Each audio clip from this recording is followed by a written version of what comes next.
करना लोग के। चलिए देखिए क्या कहना चाह रहा है से। संसद सदस्यों के मनोनयन का अधिकार है, माने राष्ट्रपति संसद के सदस्यों को मनोनयन करता है। राष्ट्रपति को लोकसभा में आंग्ल भारतीय समुदाय के व्यक्तियों का प्रतिनिधित्व नहीं होने पर उसे समुदाय के 2 व्यक्ति को मनोनीत करने का शक्ति है। माने लोकसभा में 2 एंग्लो इंडियन का मनोनीत राष्ट्रपति करता था, जो अब नहीं करता है। कौन अनुच्छेद के तहत करता था? जिससे 104वां संवैधानिक संशोधन 104वां संवैधानिक संशोधन हुआ 2019 में। 104वां संवैधानिक संशोधन के द्वारा क्या कर दिया गया? इस शक्ति को समाप्त कर दिया गया। अब यहाँ आप समझ रहे हैं अनुच्छेद 330, 331, 332 और 333।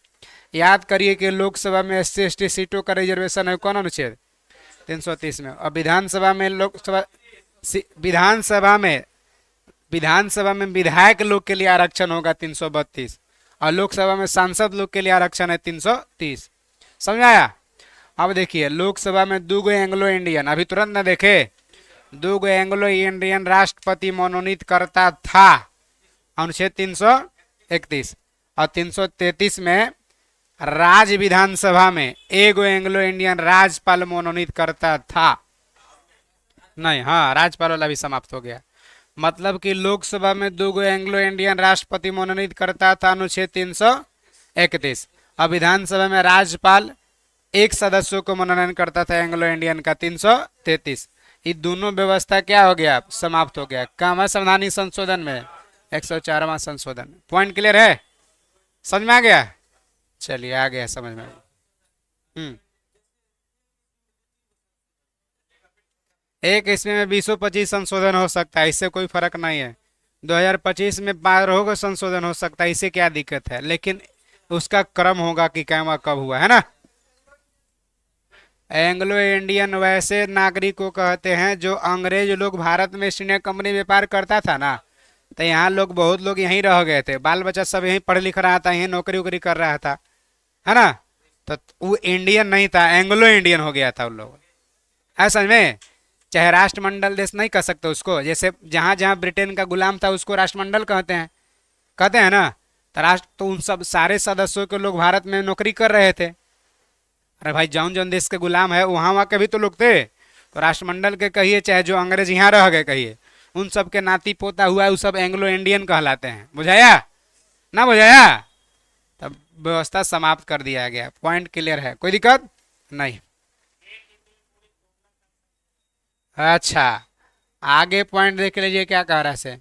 ये थोड़ा सा खाली हल्का ये विधायी शक्तियाँ समझा दे रहे हैं, उसके लिए एक और वीडियो बनाना पड़ जाएगा। विधायी शक्तियाँ 2 मिनट में खाली देखिए। विधायी शक्तियाँ, राष्ट्रपति संसद का अभिन्न अंग होता है। लोकसभा, राज्यसभा, राष्ट्रपति तीनों मिला के संसद का अंग होता है। इससे निम्न विधायी शक्तियाँ प्राप्त है। कानून बनाने में क्या क्या राष्ट्रपति को शक्ति प्राप्त है ये देख लीजिए। संसद के सत्र आहूत करना, संसद के बैठक को बुलाने का शक्ति है किसको? सत्रावसान। संसद का सत्र समाप्त करने का भी शक्ति किसको है? राष्ट्रपति को। लोकसभा भंग कर देगा, 5 साल पूर्व गया, लोकसभा भंग कर दिया, कौन करेगा? तो भंग करना, सत्रावसान करना, सत्र आहूत करने का शक्ति किसके पास है? राष्ट्रपति के पास है। समझ में आ रहा है बात? चलिए, संसद के एक सदन में एक साथ सम्मिलित रूप से दोनों सदन में अभिभाषित करने का शक्ति, चाहे तो एगो में चाहे दोनों में अभिभाषण भी करने का शक्ति राष्ट्रपति के पास है। पॉइंट क्लियर है? अभिभाषण समझ गए हैं? वही चुनाव जीत करके आया, पहला दिन बैठक में संबोधित कर रहा है सब, तो संबोधन कहिए, अभिभाषण कहिए, करने का शक्ति किसको है? राष्ट्रपति को। लोकसभा के लिए प्रत्येक साधारण निर्वाचन के बाद सत्र के प्रारंभिक में या प्रत्येक वर्ष सत्र के प्रारंभ में, चाहे हर एक साल सत्र शुरू हुआ तब, चाहे प्रत्येक निर्वाचन के बाद कहिए, दोनों कंडीशन में संसद में अभिभाषण करने का शक्ति किसको है? राष्ट्रपति को। जैसे चुनाव जीत के आया, पहला बैठक हुआ तब हो, चाहे साल का पहला बैठक हुआ तब हो, अभिभाषण कौन करेगा? राष्ट्रपति। और संसद द्वारा कोई विधेयक अगर पारित हो जाता है, राष्ट्रपति के पास जाएगा, तो राष्ट्रपति अनुमोदन करेगा तभी कानून बन सकता है। अगर संसद कोई विधेयक बनाया, हम दो हमारे 5, राष्ट्रपति के पास जाएगा, राष्ट्रपति उस पर अनुमोदन कर दिया, सहमति दे दिया, तब वो कानून बनेगा, अधिनियम बनेगा, एक्ट बनेगा, न तो विधेयक ही रह जाएगा। है समझ में? चलिए, संसद में निम्न विधेयक को पेश करने के लिए राष्ट्रपति की सहमति चाहिए। मानो कुछ ऐसा भी विधेयक है जो बिना राष्ट्रपति की सहमति से संसद में लाया ही नहीं जाता है। जैसे विधेयक कौन कौन हो गया? नए राज्य का निर्माण करना हो गया, जब तक राष्ट्रपति नहीं कहेगा विधेयक नहीं लाया जाएगा। वर्तमान राज्य के क्षेत्र में बदलना, सीमा बदलना, नाम परिवर्तन करना। जब तक राष्ट्रपति नहीं कहेगा संसद में चर्चा भी नहीं होगा।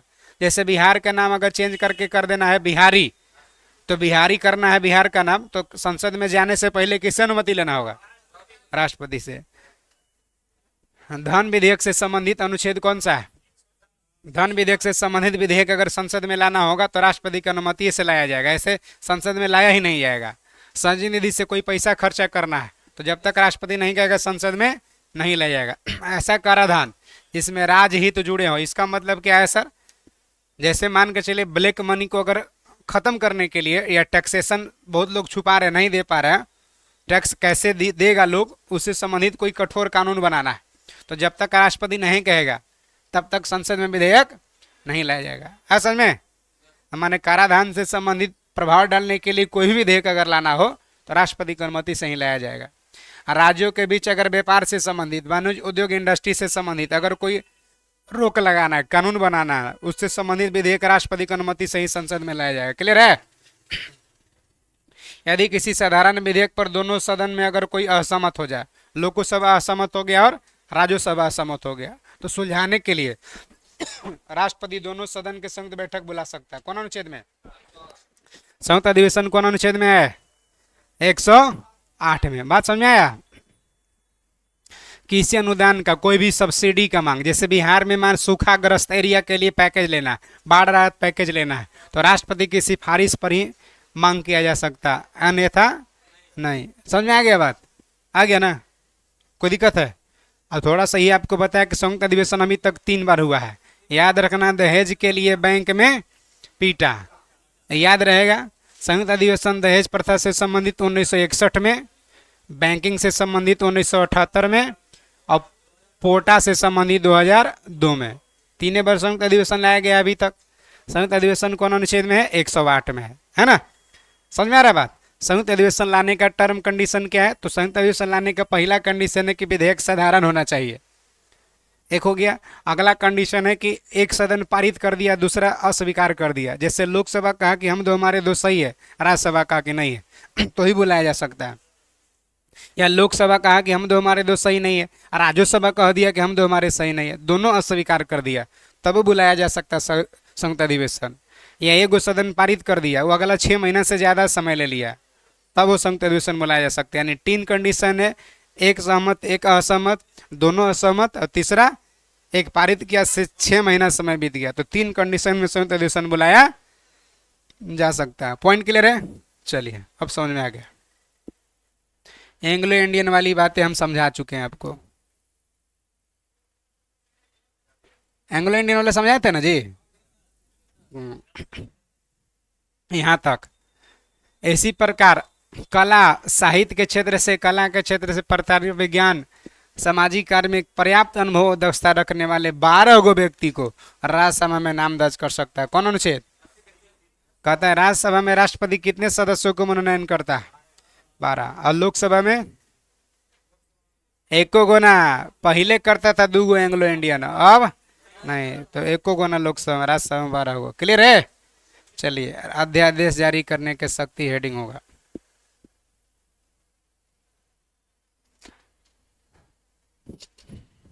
यदि संसद के स्थगन के समय अनुच्छेद 103 के तहत अध्यादेश जारी कर सकता है। मतलब क्या हो गया कि राष्ट्रपति का अध्यादेश कौन अनुच्छेद में है? ये क्या होता है अध्यादेश? जैसे कोई कानून बनाना है तो कानून कौन बनाता है? संसद। संसद ने बनाएगा, लेकिन संसद सत्र में नहीं है। अब कुछ तत्कालीन इमरजेंसी में कानून बनाना, संसद सत्र में नहीं है, वो कुछ तत्कालीन कानून बनाना है, तो फिर कानून बनाने का शक्ति किसको दिया गया है? राष्ट्रपति को। जैसे घर पे मम्मी नहीं है तो तत्कालीन पावर किसको दिया गया? पिताजी को। तत्कालीन पावर पिताजी को।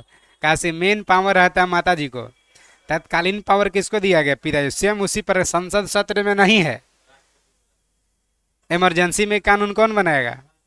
राष्ट्रपति। है समझ में? ना बुझाया? बुझा गया?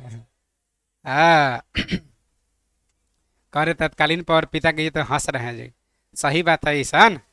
एक व्यक्ति जो, एक पति पत्नी के बीच बहुत जोरदार झगड़ा हो गया, और जोरदार झगड़ा हो गया, पति कहा कि अब तुम्हारे साथ हम रहबे नहीं करेंगे, जा रहे हैं, तलाक दे देंगे। गुस्सा गया, किस बात के लिए? तो बस खाली चाय बना के मांग दी थी कि चाय बना दीजिए, तो गुस्सा गया दम कि हम चाय बना के देंगे, कहाँ का सिस्टम है। चला गया वकील के पास कि जा रहे हैं वहां तलाकनामा बनवाने, देखा तो वकील बर्तन धो रहा था, घूम के आके चाय बना के दिया। कहा कि जो आदमी खुद जो है से कि बना रहा है तो हमको क्या तलाक करवाएगा। आगे पॉइंट देख लिया क्या कहा है। अध्यादेश जारी करने का शक्ति राष्ट्रपति के पास कौन अनुच्छेद में है? 123 में। अध्यादेश क्या है? तो वही इमरजेंसी में बनाया गया कानून है, जिसका क्या मतलब है सर? संसद के अधिनियम के समान ही उसका भी वैल्यू वही होता है जो संसद के बनाया कानून है। जैसे संसद जो कानून बनाता है आपातकालीन बनाया राष्ट्रपति, तो इसका भी वही महत्व है जो संसद बनाता। इसका प्रभाव भी संसद के सत्र शुरू होने के 6 सप्ताह तक रहता है। अब राष्ट्रपति इमरजेंसी में कानून बनाए तो कितना दिन के लिए बना दिया? 6 सप्ताह। जैसे ही राष्ट्र संसद फिर सत्र में आ जाएगा तो संसद उस पर अस्थायी कानून बना देगा। हाँ हाँ, बदल भी सकता है, सेम भी बना सकता है, फिर संसद पर डिपेंड करेगा। हाँ, कुछ ना, एक को संसद ना भाई, संसद का सत्र नहीं है तो कुछ संसद कहाँ से रहेगा। इसका प्रभाव संसद सत्र के शुरू होने के 6 सप्ताह, ध्यान रखिए, मैटर समझिए। राष्ट्रपति जब अध्यादेश जारी करता है तो उसका प्रभाव स्टार्टिंग में कितना सप्ताह? 6 सप्ताह के भीतर संसद को अनुमोदन करना होगा।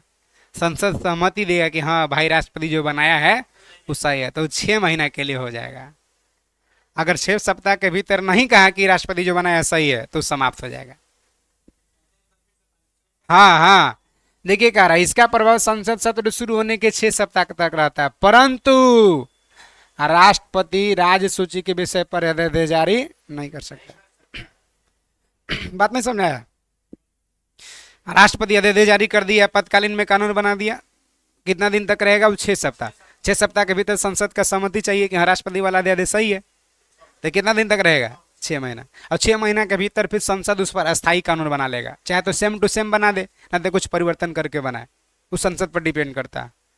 बुझाया? यानी राष्ट्रपति के अध्यादेश का अधिकतम अवधि कितना हो सकता है? 6 महीना, और न्यूनतम अवधि 6 सप्ताह।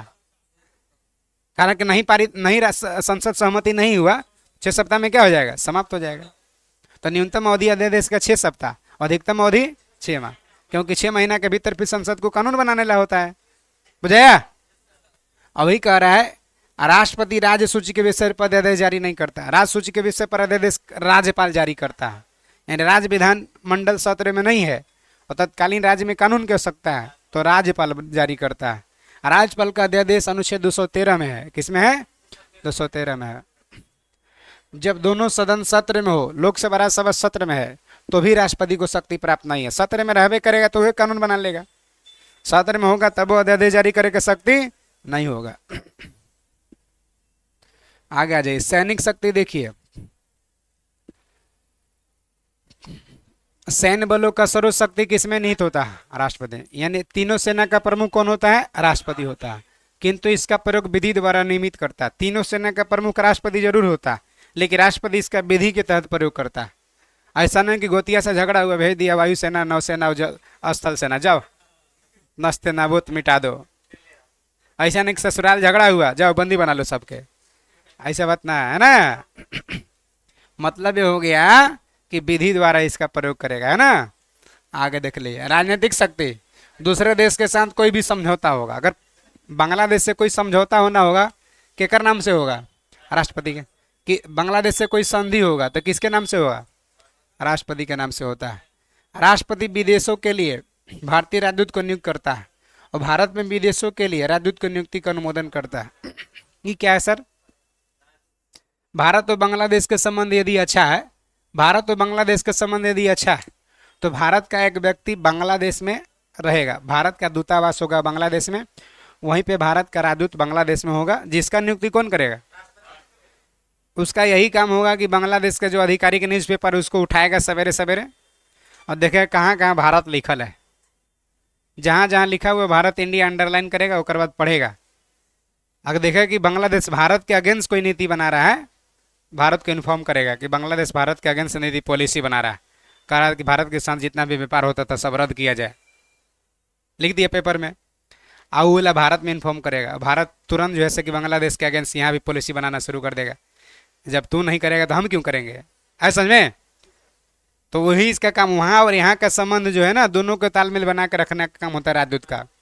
अब बांग्लादेश का भारत के संबंध अच्छा है तो बांग्लादेश का भी एक व्यक्ति भारत में रहेगा बांग्लादेश का भी राजदूत होगा भारत में तो बांग्लादेश के जो राजदूत भारत में होगा उसका भी मन अनुमोदन कौन करेगा? माने बांग्लादेश वाला भारत में आएगा तो उसका भी अनुमोदन राष्ट्रपति करेगा कि हाँ ये आदमी रहेगा। अगर बांग्लादेश किसी आतंकवादी को भेजेगा तो अनुमोदन करेगा उसको? तो बांग्लादेश के राजदूत को भी अनुमोदन राष्ट्रपति करता है और अपना राजदूत को दूसरा देश के लिए नियुक्ति भी राष्ट्रपति करता है।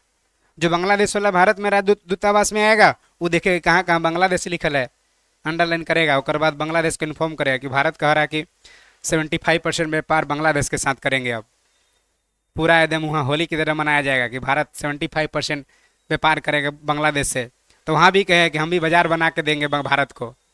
ऐसा में पूरा मार्केट बना बना के एकदम देंगे, फरेश फरे ट्रैक व्रैक लगाएंगे, रेक लगाएंगे, बता कि भारत के साथ व्यापार करने में सुविधा हो, तब ना दोनों को संबंध अच्छा रहेगा जी।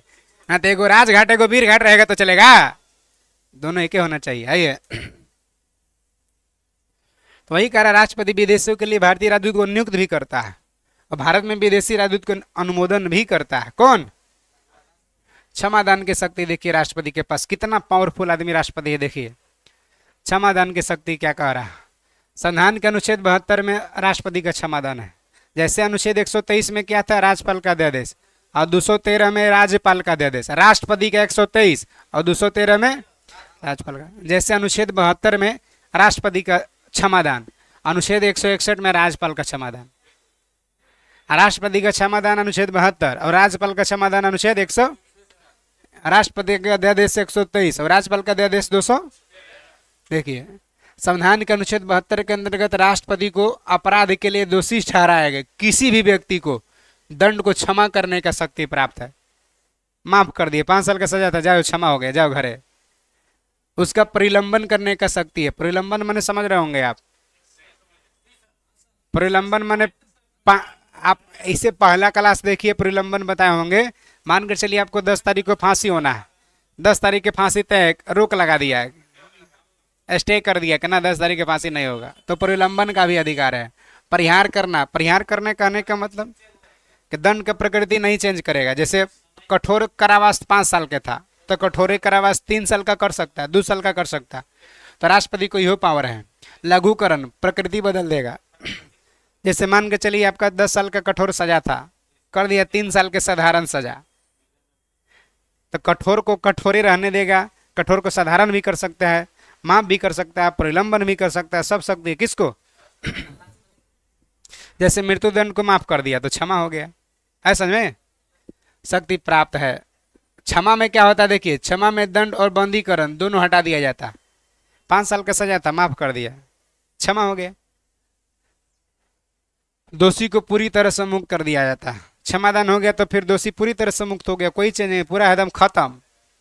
लघुकरण में दंड के स्वरूप को बदल दिया जाता है, कम कर दिया, दंड के स्वरूप बदलेगा। जैसे कठोर कारावास को साधारण कारावास में बदल दिया, 5 साल का कठोर था 3 साल के साधारण कर दिया।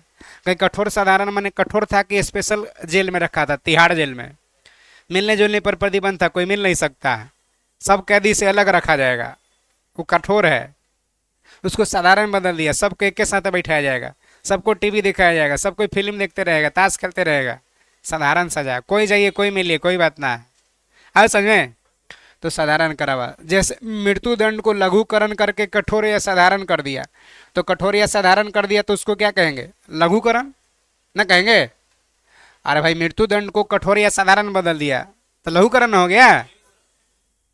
आगे देख लिया। परिहार में क्या होता है? तो दंड की प्रकृति नहीं बदलेगा, नेचर नहीं बदलेगा, बस खाली अवधि कम कर दिया जाता है। जैसे 2 साल के कठोर कारावास को 1 साल का कठोर कारावास में रहने दिए, या 3 साल के साधारण को 2 साल के साधारण में रहने दिए, कम को करे लेकिन प्रकृति नहीं, नेचर नहीं बदला तो क्या कहलाया?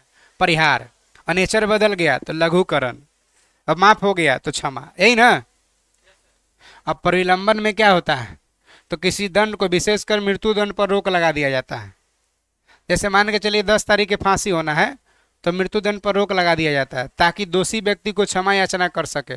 जैसे मान के चलिए 10 तारीख को फांसी की सजा सुना दिया कि 10 तारीख को फांसी हो रहा, तो राष्ट्रपति क्या कर दिया? परिलंबन कर दिया ताकि अगला आदमी राष्ट्रपति के पास क्षमा याचना कर सके। है समझ में? विराम में किसी दोषी के सजा को विशेष स्थिति में क्या कर दिया जाता है? रोक लगा दिया जाता, कम कर दिया। जैसे गर्भवती महिला को सजा क्या कर दिया जाता है? कम कर दिया जाता है, तो सजा विराम हुआ वो। आइए आगे। जब क्षमादान की पूरी याचिका राष्ट्रपति रद्द कर दिया हो, एक बार अगर राष्ट्रपति रद्द कर दिया कि ना कुछ क्षमा हुआ नहीं होगा, तो दूसरी बार याचिका नहीं होगा। ऐसा नहीं कि एक बार फिर से सोच लीजिए। हाँ, एक बार क्षमा याचना रद्द कर दिया तो दोबारा फिर नहीं जाएगा। ऐसा में ऐसा नहीं कि फिर से एक बार सोच लेते, देख लेते, एक बार पैर भी चल जाएगा, सिपारी चल जाएगा, ऐसा कोई बात नहीं है। एक ही बार मेरे फाइनल। राष्ट्रपति की आपातकालीन शक्तियां क्या है? तो आपातकाल से संबंधित उपबंध भारतीय संविधान का कौन सा अनुच्छेद? भाग 18 अनुच्छेद 352 से 300, यानी आपात उपबंध भाग 18 में है, अनुच्छेद 352 से 318 में। मंत्रिपरिषद के परामर्श से राष्ट्रपति 3 प्रकार के आपात लागू करता है। राष्ट्रपति कितने प्रकार के आपात लागू करता है? 3 प्रकार के। पहला, युद्ध या बाह्य आक्रमण के आधार पर या सेना विद्रोह कर दिया तो अनुच्छेद 352 के अधीन राष्ट्रीय आपात लागू करेगा। 3 प्रकार के आपात लागू करता है ना। भारत पाकिस्तान युद्ध हो गया, चाहे पाकिस्तान भारत पर आक्रमण कर दिया, हालांकि पाकिस्तान नहीं करेगा कभी, अभी तक तो करते आ रहा था, तो जब किया, जब मुंह के भले गिर गया तो अब नहीं करेगा। मतलब कि भारत पाकिस्तान युद्ध हो गया, चाहे चाइना भारत पर आक्रमण कर दिया, तो इस परिस्थिति में, या भारत के सेना ही विद्रोह कर दिया, तो इस परिस्थिति में देश में क्या होगा? राष्ट्रीय आपात लागू होगा। कौन अनुच्छेद के तहत? 352। कौन लागू करेगा? एक आपात कंप्लीट। कितने प्रकार के आपात? 3। पहला, राष्ट्रीय आपात। राष्ट्रीय आपात कब लागू होगा? जब दूसरा कोई आक्रमण करे, चाहे भारतीय आक्रमण कर दे, युद्ध हो जाए, या तो सेना विद्रोह कर दे, यही ना। और दूसरा क्या है? राज्य में अगर संवैधानिक तंत्र विफल हो गया, राज्य में किसी के बहुमत नहीं है, संविधान के अनुरूप अनाज नहीं चल रहा, तो राज्य में राष्ट्रपति शासन लागू करेगा, यानी राष्ट्रपति शासन। दूसरा आपात कंप्लीट। राष्ट्रपति शासन कौन अनुच्छेद में है? 356 में है। ध्यान रखिएगा, अगर राज्य में संवैधानिक तंत्र का विफल है तो 356 के तहत राष्ट्रपति शासन लागू करेंगे। अगर किसी का बहुमत नहीं है तो संवैधानिक तंत्र विफल है। लेकिन राज्य अगर संघ का अनुपालन नहीं कर रहा, संघ का कोई निर्देश का पालन नहीं कर रहा राज्य, तो फिर उस राज्य में भी राष्ट्रपति शासन लागू होगा। वहां अनुच्छेद 365। संघ का अनुपालन नहीं करेगा तो कौन अनुच्छेद है? 365। और संवैधानिक तंत्र का विफल होगा तो 356। तीसरा आपात है वित्तीय आपात। वित्तीय आपात कौन अनुच्छेद में है? अगर देश में आर्थिक संकट आ जाए तो राष्ट्रपति वित्तीय आपात लागू करता है। कौन अनुच्छेद के तहत? न्यूनतम अवधि वित्तीय आपात का 2 माह, अधिकतम की कोई सीमा नहीं है। राष्ट्रपति किसी सार्वजनिक महत्व के प्रश्न पर उच्चतम न्यायालय से अनुच्छेद 143 के अधीन परामर्श ले सकता है, लेकिन परामर्श मानने के लिए बाध्य नहीं है। सार्वजनिक विषय पर सुप्रीम कोर्ट से राष्ट्रपति सलाह मांग सकता है, लेकिन सलाह जो दिया सुप्रीम कोर्ट उसको मानना बाध्यकारी नहीं है। मन है तो मानिए, नहीं तो कोई जबरदस्ती। सलाह लेता है कौन अनुच्छेद के तहत? 143। आगे राष्ट्रपति के विक्टो शक्ति आ जाइए। संसद द्वारा पारित विधेयक तभी अधिनियम कानून बनता है जब राष्ट्रपति सहमति दे देगा। जब तक राष्ट्रपति अनुमति नहीं देगा, सहमति नहीं देगा, तो संसद के बनावल कानून अधिनियम नहीं बनेगा। जब ऐसा विधेयक राष्ट्रपति की सहमति के लिए प्रस्तुत होता है, माने संसद पारित करके राष्ट्रपति के पास भेजता है, तो राष्ट्रपति के पास कितना विकल्प होता है? 3 विकल्प होता है। कौन अनुच्छेद में 3 विकल्प होता है? 111 में। कौन कौन विकल्प होता है? पहला विकल्प देखिए, पहला विकल्प है कि वह विधेयक को अपने स्वीकृति दे सकता है। जैसे संसद कानून बना के भेजा, हम दो हमारे 3, पहला विकल्प है कि उस पर अनुमोदन कर दे, कानून अधिनियम बन गया, हम दो हमारे 3। दूसरा विकल्प के विधेयक पर अपना स्वीकृति को सुरक्षित रख ले, अनुमोदन नहीं करे, माने सुरक्षित रख ले कि ना हम दो हमारे 3 सही नहीं है, सुरक्षित रख ले, ऐसा में माने नहीं अनुमोदन करे कि हम दो हमारे 3 सही नहीं है, माने तो 2 विकल्प हो गया। तीसरा विकल्प क्या है? वो विधेयक धन विधेयक अगर नहीं है तो संसद को पुनर्विचार के लिए लौटा सकता है। संसद के पुनर्विचार के लिए क्या कर सकता है? लौटा सकता है। पहला था विधेयक पर अपना स्वीकृति दे दे, हम दो हमारे 3 ठीक है। दूसरा क्या है? तो अपना सुरक्षित रख ले, ना है कह ले ना नहीं कह ले, सुरक्षित रख लिया है ना। अब देखिए तीसरा विकल्प क्या है कि धन विधेयक अगर नहीं है तो संसद को कहेगा कि एक बार पुनर्विचार कर लीजिए, पुनर्विचार के लिए लौटा सकता है। हालांकि अगर संसद इसको पुनर्विचार करके चाहे बिना विचारे कर ले, सेम टू सेम फिर से अगर राष्ट्रपति के पास भेज दिया तो फिर राष्ट्रपति उस पर अनुमति देना, स्वीकृति देना क्या होता, बाध्यकारी होता। जैसे धन विधेयक में पुनर्विचार नहीं लौटाने के लिए नहीं भेज सकता, धन विधेयक के अतिरिक्त कोई विधेयक को कहा कि पुनर्विचार कर लीजिए, पुनर्विचार किया चाहे नहीं किया, सेम टू सेम फिर से भेज दिया राष्ट्रपति के पास कि ना ठीक है कोई बात ना, तो फिर राष्ट्रपति को अनुमोदन देना क्या होता, बाध्यकारी होता। इस प्रकार राष्ट्रपति के पास संसद द्वारा पारित विधेयक के संबंध में वीटो शक्ति होती है, अर्थात वह विधेयक को अपना स्वीकृति के लिए सुरक्षित रख सकता है। फिर से 3 विकल्प है, पहला स्वीकृति दे दे हम दो, हमारे दो कानून बन गया, सुरक्षित रख ले, ना हाँ कह रहा है ना कह रहा है, वह वीटो है। और तीसरा क्या है, पुनर्विचार के लिए लौटा दे, पुनर्विचार करके अगर लौटा दिया तो फिर अनुमोदन देना बाध्यकारी होता है। बुझा गया? चलिए, वीटो का लैटिन शब्द जिसका अर्थ क्या होता है, रोकना। भारत के राष्ट्रपति 3 प्रकार का वीटो शक्ति प्राप्त है। राष्ट्रपति को कितने प्रकार का वीटो प्राप्त है, 3 प्रकार का। तीनों में आप जे भी वीटो पढ़िए, ज्यादा जरूरी है।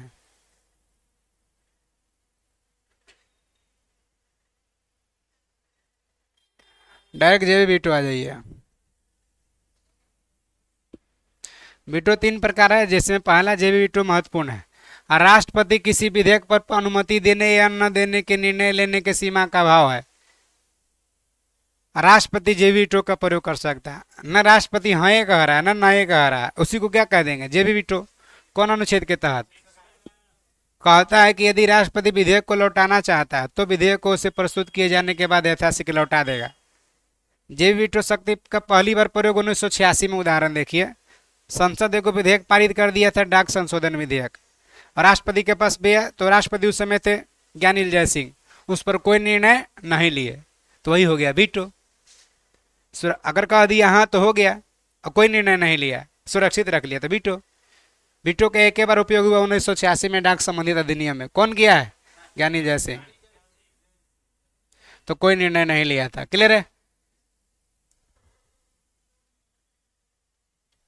नोट देखिए, कार्य संविधान संशोधन अगर विधेयक रहेगा तो राष्ट्रपति के पास कोई वीटो शक्ति नहीं। संविधान संशोधन में राष्ट्रपति के पास कोई वीटो, अनुमोदन करना बाध्यकारी है। लोकसभा राज्यसभा पारित करके भेज दिया कि संविधान में संशोधन होना है, तो फिर राष्ट्रपति उस पर अनुमोदन के लिए बाध्यकारी होता, वहां वो वीटो का प्रयोग नहीं कर सकता कि नहीं, ना हाँ कहेंगे ना कहेंगे, करना पड़ेगा।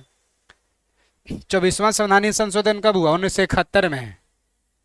संशोधन में तो राष्ट्रपति अपने स्वीकृति देने के लिए बाध्यकारी है, यानी वीटो का प्रयोग संवैधानिक संशोधन में नहीं कर सकता। कहवा संशोधन में कहा है? 24वां। कब? अब देखिए, राज्य विधायिका पर राष्ट्रपति का वीटो, राज्य के विधायिका पर भी राष्ट्रपति का वीटो है। क्या?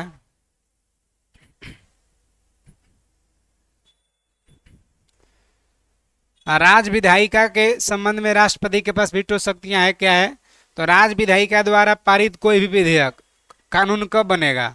जब राज्यपाल उस पर अनुमोदन कर दे या राष्ट्रपति अपना अनुमोदन कर दे, तबे ना कानून बनेगा। राज्य विधायिका के पारित विधेयक उस पर अपना स्वीकृति देता है, तभी कानून बनता है। यानी राज्य विधायिका बोले तो राज्य का विधानमंडल अगर कोई कानून बनाया और जब तक उस पर राज्यपाल या राष्ट्रपति अनुमोदन नहीं किया, सहमति नहीं दिया, तब तक वो कानून बनेगा? नहीं बनेगा। जब कोई विधेयक राज्य विधायिका पारित कर दिया, विधानमंडल पारित कर दिया और राज्यपाल के पास भेजा, तो अनुच्छेद 200 के अंतर्गत राज्यपाल के पास 4 विकल्प है। राष्ट्रपति के पास गया था संसद वाला तो 3 विकल्प था, और विधानमंडल वाला गया राज्यपाल के पास तो कई विकल्प है? 4। पहला विकल्प है अपना स्वीकृति दे दे। विधानमंडल कोई कानून बना के भेजा, कि महिला से विवाह कर सकती है, पुरुष से विवाह कर सकती है, या पुरुष तलाक देना चाहे तो पुरुष तलाक नहीं दे सकता है, महिला देना चाहे तो दे सकती है। अगर कोई कानून बना के भेजा तो राज्यपाल के पास 4 विकल्प है। पहला के स्वीकृति दे दिया, हाँ महिला तलाक दे सकती, पुरुष नहीं, बन गया अधिनियम कानून। दूसरा विकल्प क्या है? वह विधेयक पर अपना स्वीकृति सुरक्षित रख लिया, ना हाँ कह ले ना कह ले, महिला तलाक दे सकती है, पुरुष तलाक नहीं दे सकता, कुछ नहीं कहा। तीसरा विकल्प, अगर धन विधेयक नहीं है तो राज्यपाल विधायिका को पुनर्विचार के लिए लौटा सकता है। एक बार पुनर्विचार कर लीजिए। ये तीनों सेम टू सेम है, किसका वाला? राष्ट्रपति वाला।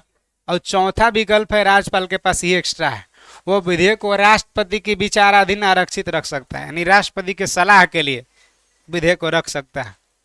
यह चौथा एक्स्ट्रा है। हाँ, राज्य विधायिका द्वारा अगर पारित करके राज्यपाल के पास भेजा तो राज्यपाल उसके पास 4 विकल्प, या स्वीकृति दे दे, सुरक्षित रख ले, या पुनर्विचार के लिए लौटा दे। और चौथा क्या है? चौथा है कि विधायिका को राष्ट्रपति से सलाह के लिए रख सकता है और राष्ट्रपति को सलाह के लिए भेज सकता है, यही ना? हाँ, जब कोई विधेयक राज्यपाल द्वारा राष्ट्रपति के विचार के लिए आरक्षित किया जाता है, अगर राष्ट्रपति के लिए सलाह के लिए अगर राज्यपाल कोई विधेयक को रखा है तो राष्ट्रपति के पास 3 गो विकल्प है। कौन से संबंधित? जो विधेयक राज्यपाल भेजा उससे रिलेटेड। राज्यपाल जो विधेयक भेजा कि महिला तलाक दे सकती, पुरुष तलाक नहीं दे सकता है, तो अगर राज्यपाल राष्ट्रपति से सलाह के लिए भेजा इसको, तो राष्ट्रपति के पास 3 विकल्प है। पहला विकल्प क्या है? राष्ट्रपति के पास 3 विकल्प है। कौन अनुच्छेद के तहत?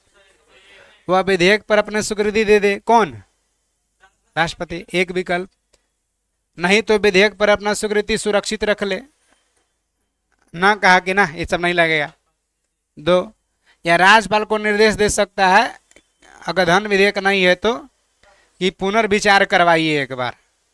देख रहे हैं, कहीं अभी तक तो तीनों हुए वाला बतिया इसके पास भी है, लेकिन थोड़ा सा अंतर देखिए क्या है। पुनर्विचार करके राज्यपाल के पास जाता तो राज्यपाल अनुमोदन के लिए बाध्यकारी था, लेकिन राज्य विधायिका का मैटर यदि राज्य विधायिका संशोधन करके चाहे बिना संशोधन करके पुनर्विचार करके राष्ट्रपति के पास फिर से भेज दिया तो राष्ट्रपति पर सहमति देना बाध्यकारी नहीं है। समझ में? ना समझ में आया?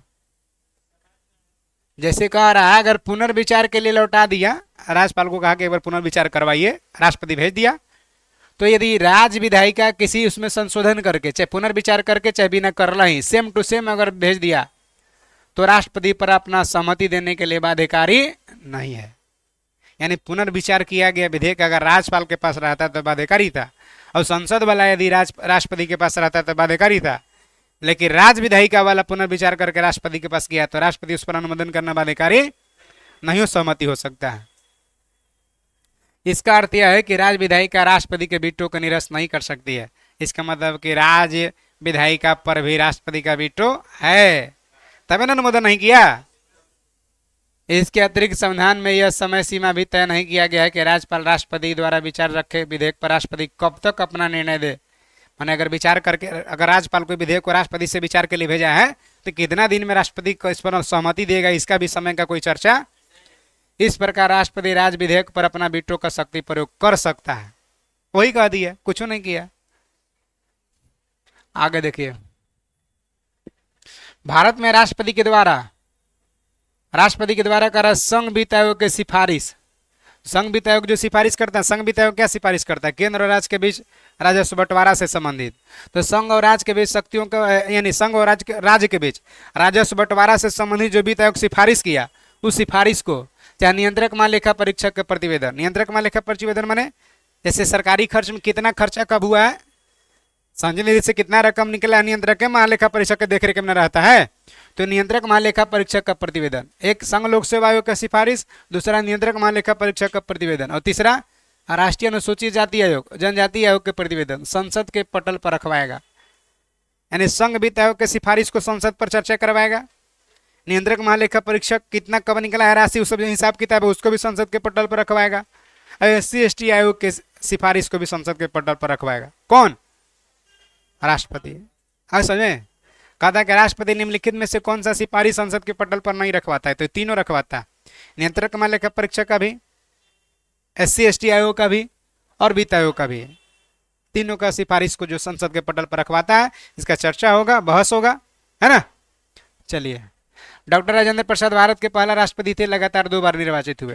पहला जो लगातार 2 बार निर्वाचित हुए राष्ट्रपति कौन बने हैं? एस राधाकृष्णन लगातार 2 बार उपराष्ट्रपति रहे हैं, 1 बार राष्ट्रपति रहे हैं। एस राधाकृष्णन लगातार 2 बार उपराष्ट्रपति रहे हैं, अब 1 बार राष्ट्रपति रहे हैं, यानी दूसरा राष्ट्रपति रहे एस राधाकृष्णन, है ना। राष्ट्रपति बनने से पहले 2 बार लगातार ही उपराष्ट्रपति रहे थे। केवल बीबी गिरी के निर्वाचन के समय दूसरे चक्र की मतगणना करना पड़ा था। कल समझाए थे मतगणना। पहला जिस प्रायोरिटी जिसके नहीं बताए थे एकल संक्रमणीय मत प्रणाली। जैसे मान के चलिए 4 गो कैंडिडेट है राष्ट्रपति का, वोट देंगे तो 4 गो देंगे, पहला चॉइस, दूसरा चॉइस, तीसरा चॉइस, चौथा चॉइस। कोई आदमी गया वो 4 गो चॉइस वोट दिया, और जिसको जिसको ज्यादा लोग रखे हैं पहला चॉइस में वो चुनाव जीत जाता है।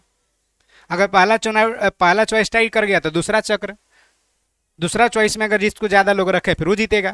नहीं तो वही कह रहा है कि केवल बीबी गिरी के निर्वाचन के समय दूसरे चक्र की मतगणना करनी पड़ी थी। क्लियर है ना? केवल नीलम संजीव रेड्डी ऐसे राष्ट्रपति हो जो एक बार चुनाव लड़े थे राष्ट्रपति के, तो चुनाव हार गए थे। जब दोबारा राष्ट्रपति के चुनाव लड़े तो कोई इनका अगेंस्ट में खड़ा ही नहीं हुआ, निर्विरोध चुना गया।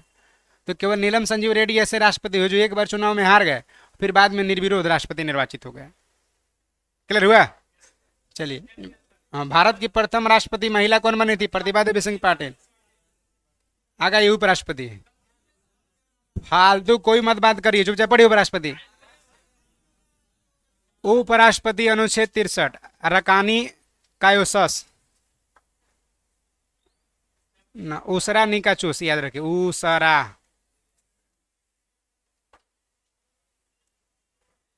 खाली समझाने वाला मैटर था, थोड़ा सा तो पढ़वे किए, समझाया खाली। हाँ, पानी वानी पी लीजिए, कोई दिक्कत नहीं, लेकिन घरे जाके क्या करिएगा? सुतिएगा अभी से? बना, कोई बात नहीं, पहले खाना बना के आइए, ये सब कुछ नहीं होगा, ये सब बहानाबाजी वाला मैटर हो गया। अभी करेंगे वो करेंगे, आइए चुपचाप पढ़िए। नहीं पढ़िएगा तो कैसे? बिना पढ़े कुछ होता है? इतना मोटा मोटा पढ़ाना, इतना सिलेबस पढ़ना, इतना इतना कैसे होगा? 3 बार 4 बार 5 बार पढ़िए, कोई जरूरी के बार में खाली होगा, लेकिन पढ़िए, बिना पढ़े लेना। उसरा निकाचू हेडिंग। चलिए, और अतिया में जिस समय इंस्टा स्क्रॉल करते रहते हैं, शॉर्ट वीडियो स्क्रॉल करते, उस समय नहीं कहते कि सर सब राय सूझ जाए। सर सब राय सो जाइएगा तो सर सब राय नींद खुलेगा। सवेरे नाश्ता उस्ता करके आते हैं ना, खाना वाना खा के उठिएगा, आंख मलते चलाइएगा क्लास। कितना कहता है कि हम देख रहे थे कि कितना देर तक आप सो पाते हैं, कितना इशू रहता है, सुतले रहेगा एकदम। हाँ, बहुत उस टाइप के लोग रहते हैं। और कितना रात भर कंटिन्यू जग जाएंगे और बगल वाके जाके जगाएंगे, काजी ठीक है? अगला आदमी नींद में भोरे भोरे और उसको जाके जगा रहे कि रात भर आज जगे, तो कर क्या रहे थे? तो स्क्रॉल कर रहे थे खाली इंस्टा शॉर्ट वीडियो। पढ़िए आप। उसरा निकाचू हेडिंग, उपराष्ट्रपति का पद होगा अनुच्छेद 63 में है। उपराष्ट्रपति का पद होगा कौन अनुच्छेद? 62 में बोले थे ना कि राष्ट्रपति की रिक्तियां को 6 महीना के भीतर भरना होगा। उपराष्ट्रपति का पद होगा कौन अनुच्छेद में? उपराष्ट्रपति राज्यसभा का पदेन सभापति होता है। 64 और 89 में है, 64 में भी और 89 में भी है। उपराष्ट्रपति कार्यवाहक राष्ट्रपति होता है, कौन अनुच्छेद में है? 65। उपराष्ट्रपति का निर्वाचन 66। उपराष्ट्रपति का कार्यकाल 67। उपराष्ट्रपति का चुनाव संबंधित प्रक्रिया 68। उपराष्ट्रपति का शपथ 69। याद करिए कि आकस्मिक परिस्थिति में राष्ट्रपति के कृत्यों का निर्वहन अनुच्छेद 70।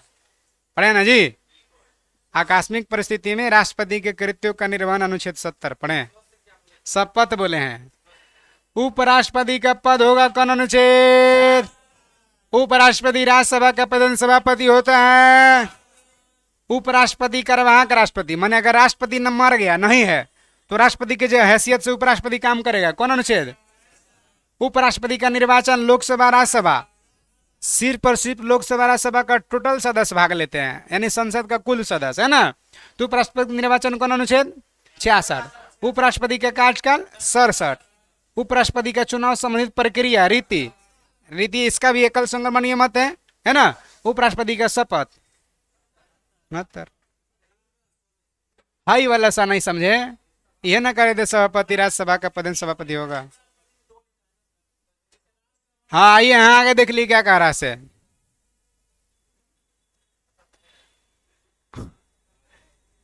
संविधान में उपराष्ट्रपति से संबंधित प्रावधान अमेरिका के संविधान से लिया गया। उपराष्ट्रपति से संबंधित प्रावधान कहां से लिया गया?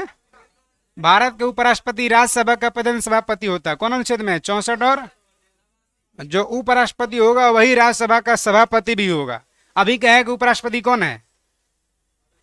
अभी उपराष्ट्रपति कौन है? जगदीप धनखड़। अभी राज्यसभा का सभापति कौन है? जगदीप धनखड़। क्लियर है? उपराष्ट्रपति राज्यसभा का सदस्य नहीं होता। क्या जगदीप धनखड़ राज्यसभा का सदस्य है?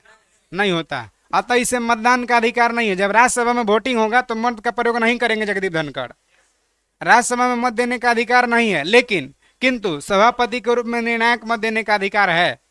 क्योंकि निर्णायक डेक्लाइन में कहे कि राज्यसभा के सभापति को मत देने का अधिकार है? नहीं। निर्णायक मत देने का अधिकार है? हाँ। मत देने का अधिकार नहीं है, लेकिन निर्णायक मत देने का अधिकार है। वो क्या होता है? जैसे मान के चलिए राज्यसभा, राज्यसभा में अगर मान के चलिए 100 मेंबर है, 50 को लोग कह रहे हैं कि हम तो हमारे दो सही है, 50 लोग वोटिंग कर रहे हैं कि ना सही नहीं है, एकदम टाई कर रहा है, तभी सभापति क्या करेगा? निर्णय कर देगा। सभापति जिधर जाएगा उधर ना जीत हो जाएगा। कह दिया कि हम तो हमारे दो सही है तो निर्णय हो गया उसी से, नहीं है तो उसी से निर्णय हो गया। तो कह दिया हम तो हमारे दो सही है तो इसी से निर्णय हो गया। इसीलिए उसका मत को निर्णायक मत कहते हैं, क्योंकि 50-50 पहले था, +1 हो गया तो जीत गया वो पार्टी। बुझाया?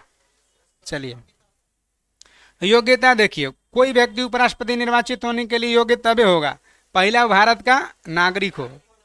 बिना भारत का नागरिक के अमेरिका का राष्ट्रपति भारत के उपराष्ट्रपति बन सकते हैं? नहीं। 35 वर्ष की आयु पूरा कर चुका हो। कम से कम उम्र कितना होना चाहिए? 35 वर्ष। अधिकतम की कोई सीमा नहीं है। राज्यसभा का सदस्य निर्वाचित होने योग्य होना चाहिए। योग्यता ध्यान रखिए, राष्ट्रपति बनने के लिए लोकसभा का निर्वाचित योग्य होना चाह रहा था, और उपराष्ट्रपति बनने के लिए राज्यसभा का सदस्य निर्वाचित होने वाली योग्यता होनी चाहिए। बुझाया? आगे जाइए। निर्वाचन के समय किसी प्रकार के लाभ के पद पर नहीं हो। वह संसद के किसी सदन या राज्य विधानमंडल के किसी भी सदन का सदस्य नहीं हो, ना तो संसद का कोई सदस्य हो, नहीं विधानमंडल का सदस्य हो। अगर वैसा व्यक्ति पहले से संसद का सदस्य था, चाहे विधानमंडल का सदस्य था, उपराष्ट्रपति अगर बन गया तो समझ लिया जाता है कि जिस दिन उपराष्ट्रपति के शपथ लिया है ना, उसी दिन से पहले का पद अपना छोड़ दिया। क्लियर है? उपराष्ट्रपति के निर्वाचन के लिए निर्वाचक मंडल देखिए, निर्वाचन कौन अनुच्छेद में है? निर्वाचक मंडल निर्वाचन 66 में। उपराष्ट्रपति के निर्वाचन संसद के दोनों सदस्य के द्वारा मिलाकर बनने वाले निर्वाचन सदस्य अनुपातिक पति एकल संक्रमणीय मत पति द्वारा होता है। समझा चुके थे कि एकल संक्रमणीय मत उपराष्ट्रपति के चुनाव में भी है। ध्यान रखिए, इसमें लोकसभा राज्यसभा का कुल सदस्य भाग लेते हैं, यानी संसद का कुल सदस्य वोटिंग करते हैं। किसके चुनाव में? उपराष्ट्रपति के चुनाव में। संसद के दोनों सदन में बनने वाले निर्वाचन गण में निर्वाचित सदस्य भी होते हैं और मनोनीत सदस्य भी होते हैं। जैसे 12 गो राज्यसभा मनोनीत सदस्य है ना, वो भाग लेता है इसमें। किसमें? उपराष्ट्रपति में। राष्ट्रपति के चुनाव में सिर्फ लोकसभा, राज्यसभा, विधानसभा तीनों का सिर्फ निर्वाचित सदस्य भाग ले रहा था। जो राष्ट्रपति जिसको 12 को चुनने था वो था नहीं था। लेकिन उपराष्ट्रपति में संसद का यानी लोकसभा और राज्यसभा का ही खाली टोटल सदस्य भाग लेता है, निर्वाचित वाला और मनोनयन वाला भी। उपराष्ट्रपति को अपना पद ग्रहण करने से पहले किसके सामने शपथ लेना पड़ता है? देखिए, उपराष्ट्रपति को सीधा सीधा कहेगा शपथ कौन दिलाता है, ये ना पूछता है। तो उपराष्ट्रपति को अपना पद ग्रहण करने से पूर्व राष्ट्रपति या उसके द्वारा नियुक्त समय शपथ लेने पड़े, यानी उपराष्ट्रपति को शपथ दिलाता है राष्ट्रपति। उपराष्ट्रपति को शपथ कौन दिलाता है? राष्ट्रपति। उपराष्ट्रपति की पदावधि देखिए, पदावधि माने कार्यकाल कौन अनुच्छेद में है? उपराष्ट्रपति पद ग्रहण करने की तारीख से 5 वर्ष की अवधि तक धारण करेगा, यानी उपराष्ट्रपति 5 वर्ष की अवधि तक पद धारण करता है। सामान्यतः कार्यकाल 5 वर्ष। परंतु अगर उपराष्ट्रपति चाहे तो राष्ट्रपति को कभी भी अपना त्याग पद दे के पद छोड़ सकता है। त्याग पद देगा कौन अनुच्छेद? 67 के क। उपराष्ट्रपति राज्यसभा के ऐसे संकल्प द्वारा हटाया भी जा सकता है, यानी उपराष्ट्रपति को हटाएगा कौन? राज्यसभा। राज्यसभा के तत्कालीन और समस्त सदस्यों के बहुमत पारित किया हो, माने समस्त सदस्यों के 2/3 होना चाहिए, उपस्थिति हुई होना चाहिए 2/3। तत्कालीन और समस्त सदस्यों के बहुमत से यानी 2/3 बहुमत से ही हटाया जा सकता है। किसको? यानी उपराष्ट्रपति को हटाया जा सकता है ना, लेकिन राज्यसभा के उपस्थित और तत्कालीन माने सीधा सदस्य समझिए कि राज्यसभा के कुल सदस्य के बहुमत होना चाहिए, उपस्थित सदस्यों के बहुमत होना चाहिए, तभी जाके हट सकता है। और उसका सहमति लोकसभा का भी हो, अन्यथा नहीं हटेगा। चलिए आगे कह रहा है, लेकिन ध्यान रहे कि प्रयोजन के लिए कोई संकल्प तब तक प्रभावी नहीं किया जाएगा जब तक उस संकल्प को प्रस्तावित करने की कम से कम 14 दिन पहले सूचना दी जाए। सीधे सीधे कहिए ना कि उपराष्ट्रपति को हटाने से संबंधित कितना दिन पहले सूचना देना होता है? और कौन हटाता है? राज्यसभा। राज्यसभा कुल बहुमत प्लस, मैंने कहे का मतलब राज्यसभा के कुल सदस्य का बहुमत होना चाहिए और उपस्थित सदस्यों का बहुमत होना चाहिए, तब जाकर के हटेगा, अन्यथा नहीं हटेगा। उपराष्ट्रपति अपने पद की अवधि समाप्त हो जाने पर भी तब तक पद पर बना रहेगा जब तक उसका उत्तराधिकारी अपना पद ग्रहण नहीं कर लेता। उपराष्ट्रपति के निर्वाचन से संबंधित अगर कोई विवाद हो गया तो निपटारा कौन करता है? उच्चतम न्यायालय। वही राष्ट्रपति की तरह सुप्रीम कोर्ट निर्वाचन करता। अगर निर्वाचन अवैध हो गया तो उसके द्वारा किया गया कार्य अवैध नहीं होता। देखिए उपराष्ट्रपति कौन कौन बने। पहला उपराष्ट्रपति कौन थे? एस राधाकृष्णन। 52 से कब तक रहे हैं? 62 तक। लगातार 2 बार पहला व्यक्ति रहे हैं जो उपराष्ट्रपति रहे हैं। दूसरा उपराष्ट्रपति कौन थे? तीसरा उपराष्ट्रपति ध्यान रखिए न्यायमूर्ति हिदायतुल्लाह 1979 से 84 तक उपराष्ट्रपति रहे हैं ना। आगे देखिए भैरव सिंह शेखावत 2002 से 2007, हामिद अंसारी 7 से 17, यानी 2 बार उपराष्ट्रपति बनने वाला दूसरा व्यक्ति कौन है? हामिद अंसारी। अभी कौन है? जगदीप धनखड़ 2022 से अभी तक। हो सकता है कल मर जाए, कौन जानता, तो इसलिए 2022 से अभी तक। किनका स्थान लिए हैं? तो वेंकैया नायडू का स्थान लिए हैं। यानी उपराष्ट्रपति बनने से पहले एस राधाकृष्णन कहाँ के राजदूत थे? सोवियत संघ का राजदूत थे। पॉइंट क्लियर है? चलिए आगे देखिए क्या कह रहा है। अगर राष्ट्रपति के पद खाली है तो उपराष्ट्रपति राष्ट्रपति की हैसियत से काम करता है, वही कार्यवाहक राष्ट्रपति। कौन अनुच्छेद? 65 में। उपराष्ट्रपति को राष्ट्रपति के रूप में काम कर, अगर उपराष्ट्रपति है वो राष्ट्रपति के रूप में काम कर रहा है तो अधिकतम कितना दिन तक काम कर सकता है? इस दौरान जो है ना राष्ट्रपति का चुनाव करा लेना अनिवार्य होता है। राष्ट्रपति के रूप में अगर उपराष्ट्रपति काम कर रहा है तो उस समय राष्ट्रपति के जितना भी पावर है, सब शक्तियां, उन्मुक्तियां, जो भी नियुक्ति वगैरह करने का, सब उसको भत्ता, पेमेंट वेमेंट सब विशेषाधिकार प्राप्त हो जाता है। यानी उपराष्ट्रपति राष्ट्रपति की हैसियत से काम करता है तो उस समय सब कुछ राष्ट्रपति वाला पावर मिलता है उपराष्ट्रपति को। लेकिन ध्यान रहे उस समय उपराष्ट्रपति वाला पावर उसके पास नहीं रहता है। जिस किसी कालावधि में अगर उपराष्ट्रपति राष्ट्रपति के रूप में काम कर रहा होता है तो राज्यसभा के सभापति के काम वो नहीं करेगा। कौन अनुच्छेद के तहत? 97 कहता है कि राज्यसभा के सभापति के वेतन या भत्ता का भी हकदार नहीं होगा। ऐसा ना कि दोनों ले लेंगे। हाँ। प्रधानमंत्री और मंत्रिपरिषद, बस थोड़ा समझ रहा। प्रधानमंत्री और मंत्रिपरिषद संविधान के कौन अनुच्छेद में है मंत्रिपरिषद? बस थोड़ा सा यही पेज बताएंगे लास्ट। संविधान के कौन अनुच्छेद में मंत्रिपरिषद है? 74 में। मंत्रिपरिषद कौन अनुच्छेद में है? 74 में। मंत्रिपरिषद के प्रधान कौन होता है? प्रधानमंत्री। संविधान के कौन अनुच्छेद के तहत प्रधानमंत्री का नियुक्ति किया जाता है? कौन नियुक्ति करता है? राष्ट्रपति। और प्रधानमंत्री के सलाह से अन्य मंत्री का नियुक्ति राष्ट्रपति करता है ना। मंत्रिपरिषद में मंत्री की नियुक्ति, ध्यान रखिए, मंत्रिपरिषद जैसे संघ मंत्रिपरिषद है ना, कुल मंत्री की संख्या प्रधानमंत्री को मिला करके लोकसभा का जितना संख्या उसके 15% से ज्यादा नहीं होना चाहिए। यानी लोकसभा के 15% से ज्यादा संघ मंत्रिपरिषद की संख्या नहीं होना चाहिए। क्या संशोधन में ही कहा? 91वां संशोधन कब? देखिए हम इसमें 3 क्वेश्चन निकाल रहे हैं। संघ मंत्रिपरिषद कौन अनुच्छेद में है? और प्रधानमंत्री का नियुक्ति कौन अनुच्छेद में है? संघ मंत्रिपरिषद का प्रधान कौन होता है? प्रधानमंत्री। प्रधानमंत्री का नियुक्ति कौन करता है? राष्ट्रपति। और राष्ट्रपति प्रधानमंत्री के सलाह से अन्य मंत्रिपरिषद का नियुक्ति करता है। समझ में आ रहा? और संघ मंत्रिपरिषद में टोटल मंत्री की संख्या की बात करें, टोटल मंत्री की संख्या लोकसभा के 15% से ज्यादा नहीं हो सकता है। क्लियर है? 15% से ज्यादा नहीं हो सकता। क्या संशोधन में कहा? 51वां संशोधन कब हुआ? 91वां 2003 में। क्लियर है बात? बस थोड़ा सा और देख लीजिए, हो गया। इतना ही है, पेज तो बोलवे किए थे यहीं तक भाई। हाँ, अनुच्छेद 75 के 2 कहता है कि मंत्री हो राष्ट्रपति के प्रसाद पर्यंत पद धारण करता है। माने जब तक राष्ट्रपति चाहे तब तक पद धारण करेगा, यही ना। अनुच्छेद 75 के 3 कहता है कि मंत्रिपरिषद लोकसभा के प्रति सामूहिक रूप से उत्तरदायी होता है। यानी मंत्रिपरिषद किसके प्रति उत्तरदायी होता है? लोकसभा पूछेगा कि आप इतना दिन से क्या कर रहे थे, कहाँ थे, क्यों काम नहीं हुआ आपका क्षेत्र में, तो लोकसभा के प्रति सामूहिक रूप से उत्तरदायी होता है। और व्यक्तिगत रूप से राष्ट्रपति के प्रति। पद ग्रहण करने से पहले प्रधानमंत्री प्रत्येक मंत्री को राष्ट्रपति के सामने गोपनीयता की शपथ लेनी पड़ती है। यानी प्रधानमंत्री को शपथ दिलाता है राष्ट्रपति, और बाकी जो मंत्री उसका भी शपथ दिलाता है राष्ट्रपति। पॉइंट क्लियर है? रखा 4 लाइन है, पहले 4 लाइन। तो मंत्रिपरिषद का सदस्य बनने के लिए वैधानिक दृष्टि आवश्यक ही व्यक्ति संसद का किसी सदन का सदस्य हो। माने मंत्रिपरिषद का सदस्य वही बन सकता है जो संसद का सदस्य हो। लेकिन अगर कोई ऐसा आदमी मंत्री बन गया जो संसद का सदस्य नहीं है यदि ऐसा व्यक्ति मंत्री बन गया जो संसद का सदस्य नहीं है, तो फिर 6 महीना के भीतर उसको संसद की सदस्यता लेना अनिवार्य होता है, यही ना? नहीं तो फिर उसका अपना पद क्या करना पड़ेगा? छोड़ना पड़ेगा।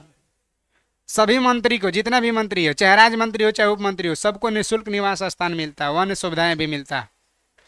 यदि लोकसभा के किसी एक मंत्री के विरुद्ध अगर अविश्वास प्रस्ताव लाता है तो विभाग से संबंधित विधेयक को रद्द करता है, तो समस्त मंत्रिमंडल को त्यागपत्र देना होगा। सीधा सीधा कहिए ना, अगर लोकसभा में अविश्वास प्रस्ताव लाता, विपक्ष वाला लाता है कि आपके पास बहुमत नहीं है और सिद्ध हो गया अविश्वास प्रस्ताव, तो समस्त मंत्रिमंडल को त्यागपत्र देना पड़ता है, यही ना? रखा जाए क्या ही प्रधानमंत्री